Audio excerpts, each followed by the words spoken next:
आप सभी को जय मसीह की द बाइबल पोर्शन में आपका स्वागत है। हमारा आज का वचन है निर्गमन की पुस्तक 4 अध्याय वचन 1 से 17।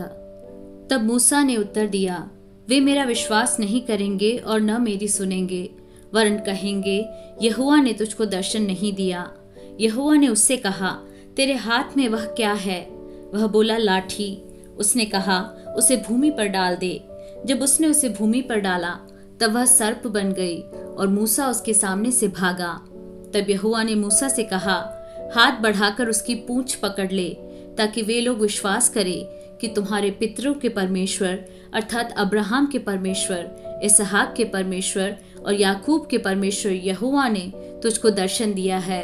जब उसने हाथ बढ़ाकर उसको पकड़ा तब वह उसके हाथ में फिर लाठी बन गई। फिर यहोवा ने उससे यह भी कहा, अपना हाथ छाती पर रख कर ढांप। अतः उसने अपना हाथ छाती पर रख कर ढांप लिया।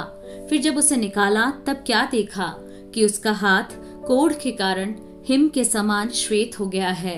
तब उसने कहा, अपना हाथ छाती पर फिर रख कर ढांप। उसने अपना हाथ छाती पर रख कर ढांप लिया, और जब उसने उसको छाती पर से निकाला तब क्या देखता है कि वह फिर सारी देह के समान हो गया। तब यहोवा ने कहा, यदि वे तेरी बात का विश्वास न करें और पहले चिन्ह को न माने तो दूसरे चिन्ह का विश्वास करेंगे। और यदि वे इन दोनों चिन्हों का विश्वास न करें और तेरी बात को न माने, तब तो नील नदी में से कुछ जल लेकर सूखी भूमि पर डालना, और जो जल तू नदी से निकालेगा वह सूखी भूमि पर लहू बन जाएगा। मूसा ने यहोवा से कहा, हे मेरे प्रभु, मैं बोलने में निपुण नहीं, न तो पहले था और न जब से तू अपने दास से बातें करने लगा। मैं तो मुंह और जीभ का भद्दा हूँ। यहोवा ने उससे कहा, मनुष्य का मुंह किसने बनाया है? और मनुष्य को गूंगा या बहिरा या देखने वाला या अंधा मुझ यहोवा को छोड़ कौन बनाता है?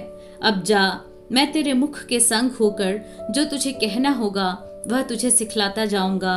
उसने कहा, हे मेरे प्रभु, कृपया किसी और को तू भेज। तब यहोवा का कोप मूसा पर भड़का और उसने कहा, क्या तेरा भाई लेवीय हारून नहीं है? मुझे निश्चय है कि वह बोलने में निपुण है, और वह तुझसे भेंट के लिए निकला आता है और तुझे देखकर मन में आनंदित होगा।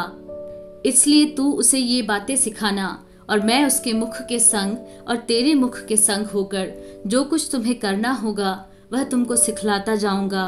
वह तेरी ओर से लोगों से बातें किया करेगा। वह तेरे लिए मुंह और तू उसके लिए परमेश्वर ठहरेगा। और तू इस लाठी को हाथ में लिए जा और इसी से इन चिन्हों को दिखाना।